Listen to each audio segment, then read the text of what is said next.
안녕하세요. 시설연구소입니다. 저는 30대 중반 초보 시설기사이고 전기 산업기사를 가지고 현재는 빌딩 전기팀에서 근무하고 있습니다.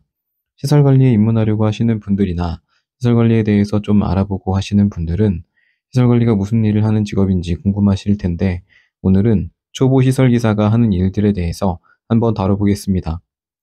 들어가기에 앞서서 시설관리라고 해서 모든 시설들에 하는 일이 다 같지는 않다는 점 미리 말씀드리고 규모가 좀 있는 시설이라면 전기 방제, 기계, 영선 등이 따로 나뉘어 있어서 각자의 업무만 하도록 업무 분장이 되어 있고 규모가 작은 시설의 경우에는 팀이 따로 나뉘지 않고 기계 전기의 줄임말인 기전이라는 말로 전기 방제 기계 영선을 다 같이 하는 게 보통입니다. 그래서 보도블록도 깔고 온갖 잡일을 다 한다는 얘기도 나옵니다. 제가 시설관리 공고를 꽤 오랜 기간 동안 봐왔는데 규모가 큰 팀이 나눠져 있는 시설보다는 아무래도 규모가 작고 기존으로 묶여있는 곳이 대부분이고 저도 업무용 오피스에서 기존으로 3년간 근무했었기 때문에 제가 실제로 일했던 업무용 오피스 기존 업무에 대해서 얘기해 보겠습니다. 시설에서 하는 일 첫 번째는 전등 교체입니다. 전등 교체야 사실 올라가서 바꿔 끼우기만 하면 돼서 형광등이든 LED든 3파장 램프든 다운라이트든 어려울 건 없습니다. 처음에는 뭐든 처음 해보는 거라 어색하지만 사실 시설에서 일이 이것저것 종류가 많아서 그렇지 기술적으로 깊게 들어가는 건 많지 않아서 일이 어려울 걸 걱정하지는 않아도 됩니다. 전등의 종류를 알아보면 일단 오피스에서 사무실 주 조명으로 FL 형광등을 쓰는 곳이 있는데 요즘에는 형광등보다는 평판등이나 다운라이트, LED를 쓰지만 제가 일했던 시설들은 연식이 좀 된 오피스들이었어서 옛날 형광등을 쓰는 곳이었습니다. 형광등은 그냥 사다리 타고 올라가서 바꿔 끼워주기만 하면 되고 형광등에는 안전기가 붙는데 안전기 교체도 교체하는 거 한두 번만 보면 직접 할 수 있습니다. 3파장 램프라는 것도 있는데 3파장 램프는 종류가 다양하지만 교체하는 방법이 그냥 돌려서 끼워주면 되는 방식이 대부분이어서 간단하게 교체가 가능합니다. 다운라이트의 경우에는 기존 다운라이트를 빼내고 천장으로 나와 있는 전선에 다운라이트를 직접 연결해줘야 하기 때문에 전선 구경을 좀 해볼 수 있습니다. 기존 다운라이트를 꺼낸 후에 다운라이트에 연결된 전선을 분리하고 전선에 새 다운라이트를 연결해주면 되는데 다운라이트와 전선을 분리하는 게 여의치 않을 경우 선을 잘라서 작업하는 게 편할 수도 있습니다. 제가 처음에 이걸 배우지도 않고 그냥 하다가 활선 상태에서 선 두 개를 자르는 바람에 펑 소리가 나면서 벤치날 나가고 쇼트가 난 적이 있는데 차단기를 내렸더라도 선은 한 선씩 자르는 버릇을 들이는 게 좋고 안전하게 작업하려면 기존 다운라이트에서 선을 한 번에 모두 빼지 말고 선 하나를 빼면 바로 새 다운라이트에 끼워주는 식으로 작업을 하면 비교적 안전합니다. 다운라이트를 빼다가 다운라이트 고정핀에 맞아서 손톱에 멍도 들어보고 커넥터가 오래돼서 잘 안 빠지는 전선 붙잡고 식은땀도 흘려가면서 초보티를 좀 벗어나게 된 것 같습니다. 전등 교체 같은 일이야 몇 번만 해보면 익숙해지는 기본 중에 기본 업무인데 저도 초보일 때는 선임자가 하는 거 하나하나 놓치지 않으려고 열심히 보고 작업 순서 기록해 놓고 했던 것 같습니다. 별거 아닌 작업이지만 펜치로 피복 벗기고 전기 테이프 감는 것만 봐도 이 사람이 일을 어느 정도 하는지 가늠할 수 있습니다.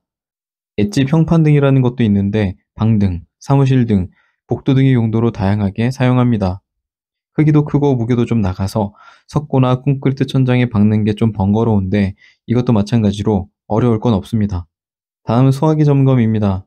소화기 점검은 말 그대로 소화기를 점검하고 소화기에 붙어있는 소화기 점검표에 사인을 하면 되는데 안전핀은 잘 고정되어 있는지, 압력 게이지는 정상인지 등을 점검하면 됩니다.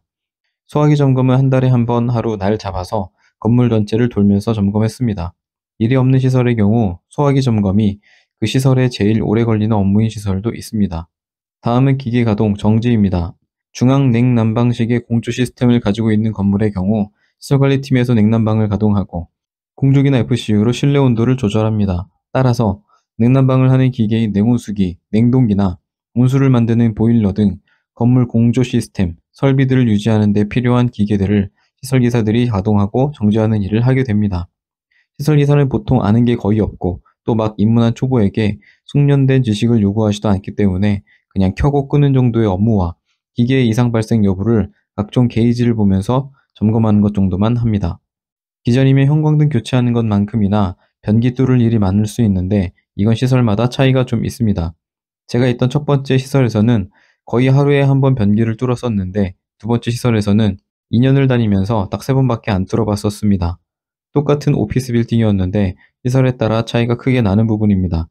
일단 변기가 막히면 미화 여사님들이 먼저 뚫어보고 안 되면 뚫어달라고 연락이 오는데 그때 가서 가볍게 그냥 뚫어주면 되고 저는 사진에 보이는 관통기를 가지고 다녔습니다. 유도등 교체도 꽤 자주 하는 편입니다. 유도등은 사진에 보시는 것처럼 항상 보던 대피 안내등을 유도등이라고 하고 유도등을 교체하는 방식은 전등 교체하는 방식과 같습니다. 벽이나 천장에서 분리한 후에 새 유도등의 전선을 결선하고 다시 원위치에 고정해주기만 하면 됩니다. 다음은 콘센트, 스위치 교체입니다.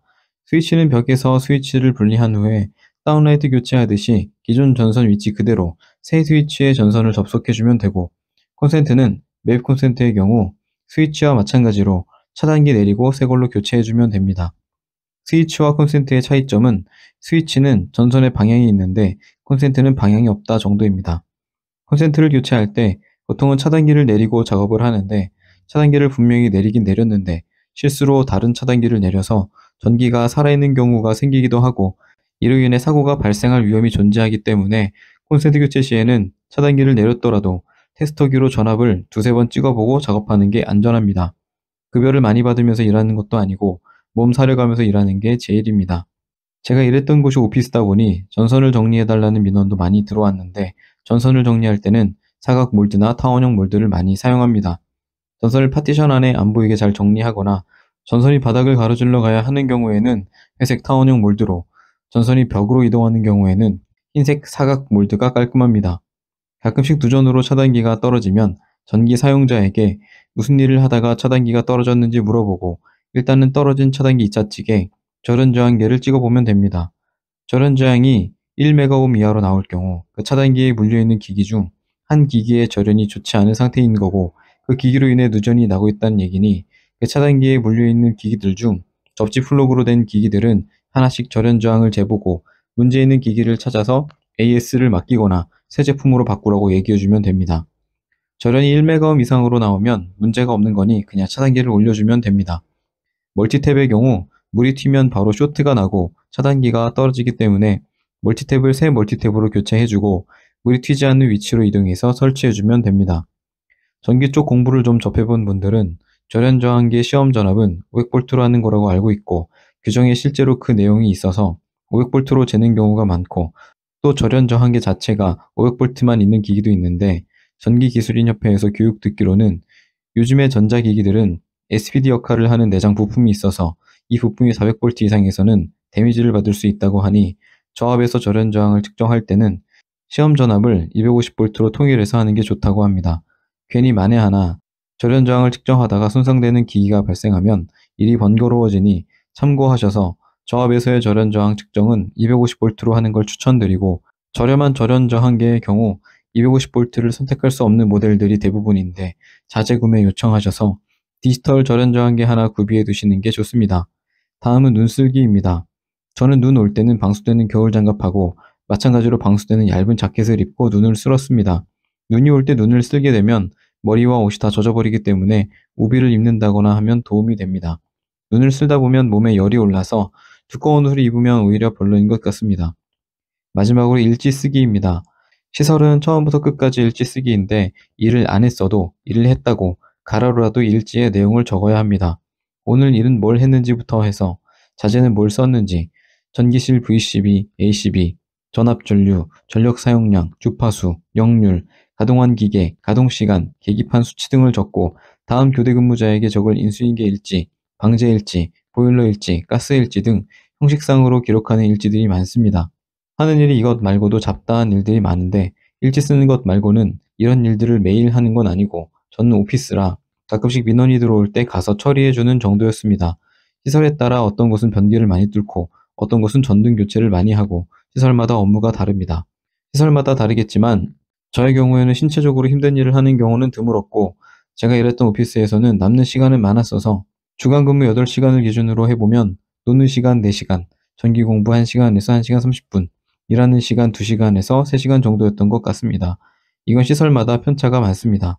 저녁 당직 날에는 오피스 특성상 다 퇴근하고 사람이 없기 때문에 거의 자유시간이었습니다. 당직 환경은 오피스가 좋은 것 같습니다. 오늘 영상은 여기까지 하겠습니다. 궁금하신 사항은 댓글 주시면 아는 한도 내에서 답변 드리겠습니다. 오늘도 영상 봐주셔서 감사합니다.